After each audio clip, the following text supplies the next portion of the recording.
Hello, everybody, and welcome to another episode of Football Fired Up. This is Gameweek 16, and it's being reviewed by me and Azad. So we're going to crack on straight away. The first fixture was Crystal Palace 1, Leicester 1. Azad, what have you got to say about this fixture? So admittedly, I didn't watch the game. I watched the highlights. It was, Palace had to, pick themselves up from two defeats in a row, Liverpool and Aston Villa. You can tell Leicester came in, they were quite jaded. Iniesta came in for Jamie Vardy, who missed that penalty. He should have converted that penalty. His only chance, to score a goal for Leicester. He's got to take that opportunity, but he didn't. However, Palace put in a great performance. Wilfred Zaha finished from a tight angle. I have to say, I'm disappointed in Kasper Schmeichel, getting beat at his near post. However, Harvey Barnes, second goal in 2 games, what a goal. But yeah, other than that, it's a fair result, I would say, between the two. Yeah, no, I agree with that. Leicester dominate that first half, and if you're not going to make the most of your chances, this is the Premier League, you'll get punished. Next game, Chelsea 1, Aston Villa 1. What have you got to make about this game? Well, Anwar and Ghazi, 5 goals in 5 games, I think now. So, what a player. And, he's on form now. And, if Aston Villa could keep getting that service to him, he's going to pot those chances away. I have to say, Olivier Giroud, Ben Chilwell's assist, his cross, he knew where Giroud's going to be. He's bent down to get that header in. So great goal from Olivier Giroud there. I have to say that Aston Villa goal, I don't think it was a foul. Christensen was just being a pussy. Jack Grealish has got him with his massive calf. But, Grealish got straight back up, Christensen never. But I think, Aston Villa are going to be a tough opposition, even for the big teams like Chelsea and the likes of Chelsea and Liverpool, etc., etc. But other than that, I think, fair result again there at Stamford Bridge, Shad. Yeah, I said it before and I'll say it again. I don't think they're going to qualify for the top 4. That's Chelsea. I don't know about Aston Villa. I was really impressed by Matty Cash signing from Nottingham Forest this summer. Maybe not an FPL pick at 5 million, but he put in quite a lot of decent crosses that people could attack, and lung bursting runs from both him and Target on both flanks. So I thought that was fantastic. So they're probably like the cheaper alternative of a Chilwell. Next game, big game. Brighton 0, Arsenal 1. 6-point relegation dogfight. That. What have you got to make for it? Well, I wouldn't go as far as that, Shad. I think Arsenal just had unlucky results. I think they've got the grit now, and I reckon they can now hit on now. I think we've got West Bromwich next. However, I want to pick out a player at Brighton. So Arieza Jahan Bakash. He only made his debut a few games ago. I think he's going to be a great hitter for Brighton and for your FPL. I'm sorry, I'm going to stop you here. He was signed, I think, not this year. He was signed the year before. Ali Reza Jahan Baksh. So let's just forget him, man. Forget him. Go to the next. Should we go to the next game, or you want to talk about Arsenal a little bit? No, that's absolutely fine. Just one performance. Bukayo Saka. Wow. I'm looking forward to him. He reminds me of a Perez. He's got that acceleration, that speed to get away from that player. So, watch out for him. Fair enough. He does look like a talented youngster. My one shout would be for Rob Holding. I think he's been the one consistent thing about this Arsenal team, whether they play bad or they play good. Him as a person, individual, his performances have always been a 6 or a 7 out of 10. Recently, he stepped up as well. I'd give him a couple of 8s. So for Arsenal fans, that's a £2 million bargain from Bolton. He's been the cornerstone of that team. Next game, Burnley 1, Sheffield United 0. I'm going to talk about this one. Really disappointed by Sheffield United. I put a centre back in of my FPL team, and they've conceded from a corner. And the thing is, they always seem to be beaten by the single goal. There's been quite a few performances now this season where they've been beaten by that single goal. They're not getting points on the board. I said they were going to get relegated, and let's be honest, they're getting relegated. Do you want to talk about Burnley's performance at all? Yeah, great header by Ben Mee. It's a typical Burnley performance, really. They've got that 1-0 victory with that clean sheet. They've yielded a lot of points from scoring 6 goals. So I think it's a great performance, really. And that's just Burnley. And they can, like we said a couple of weeks ago, they're going to climb out that relegation zone, and they have. they can do. They're gonna go higher and higher. And now the Burnley's game plans now up to scratch. They got their two strikers back. They're only going to go up and up. But obviously, I don't think they're going to get a top half finish. But they're definitely not going to be a relegation candidate. Yeah, no, I agree. I think the job that Sean Dyche does year in, year out is phenomenal. I think they wanted to get Ollie Watkins, but was priced out of it. And that just speaks volumes that, he can't get players in. He's not able to improve the sort of squad of players, but he consistently gets them to perform. So, fantastic Let me add on result. to that, Shad. I think Burnley they're being taken over by a American firm. So, some money's being pumped up there. So Sean Dyche, hopefully they keep him, okay, because I think it's important.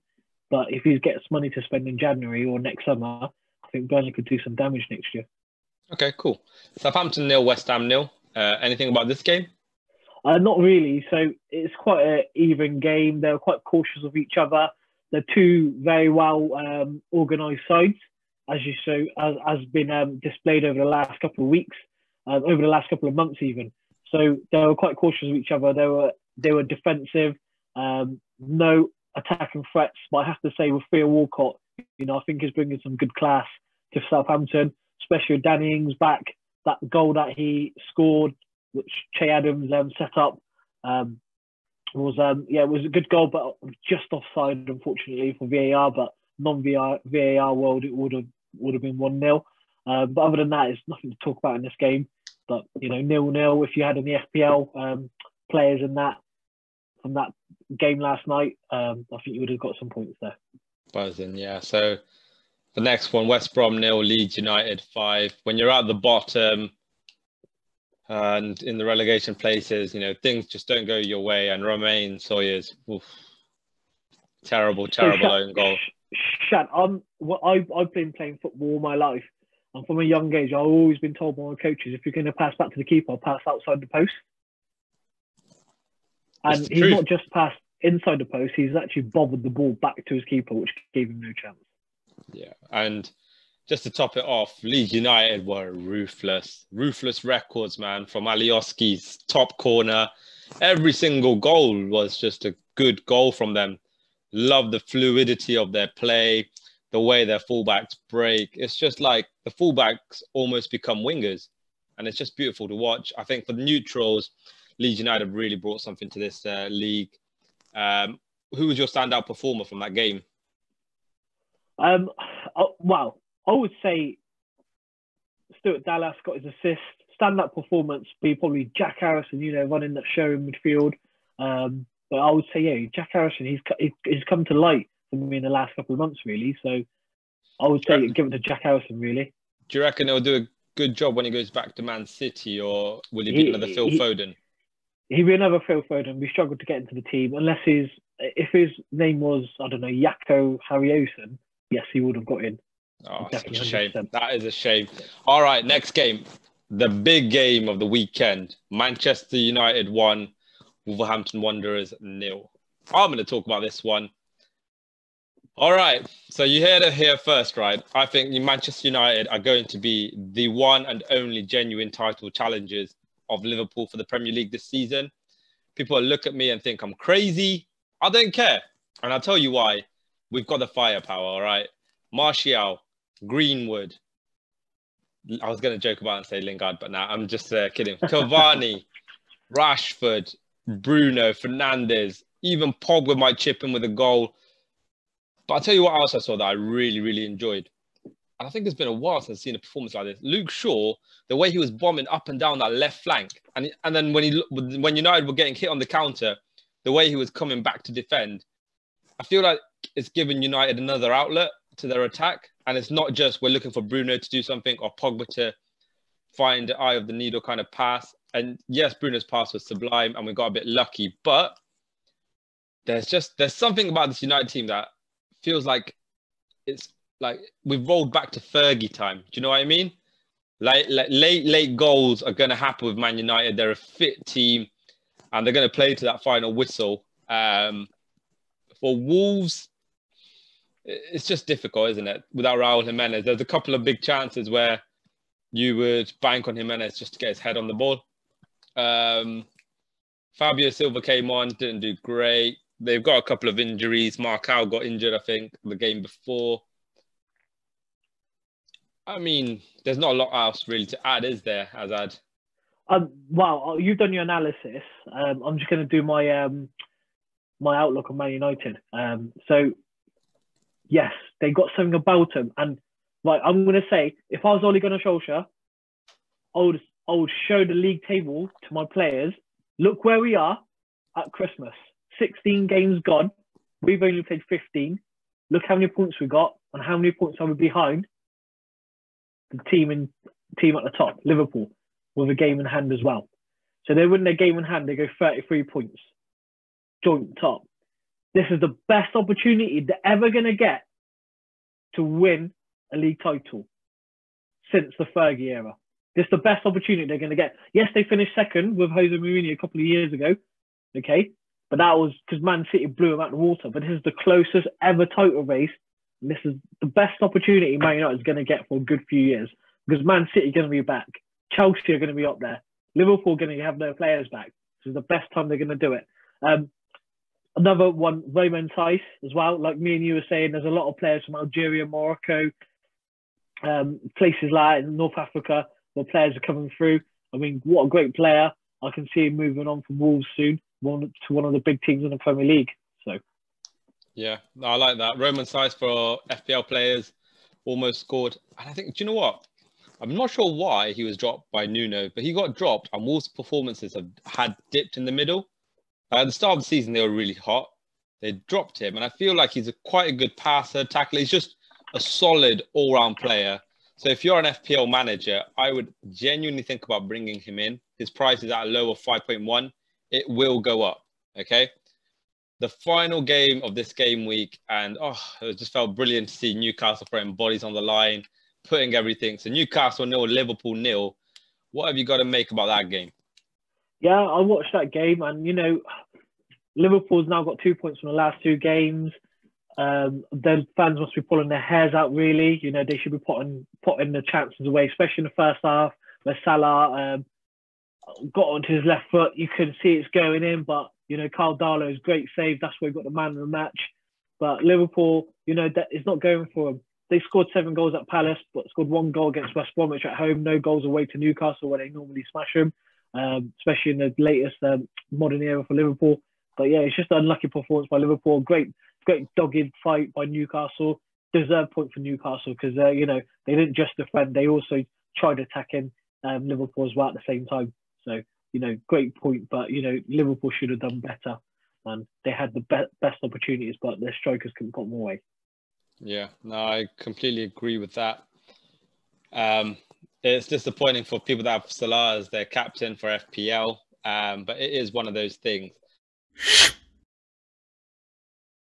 So just a quick couple of trivia questions just to finish off today's show. How many goals were scored in total in this game week's Premier League action?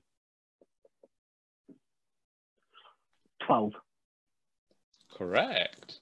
Yeah. Don't know if I was There's not many goals. There's not a lot of goals. Not a lot of goals. Okay, so how many teams kept a clean sheet? So Southampton, West Ham, Newcastle, Liverpool. You got Burnley, who won 1-0 away to Sheffield United, at home to Sheffield United. Leeds United, 5-0 victory. Man United. So 7, I count.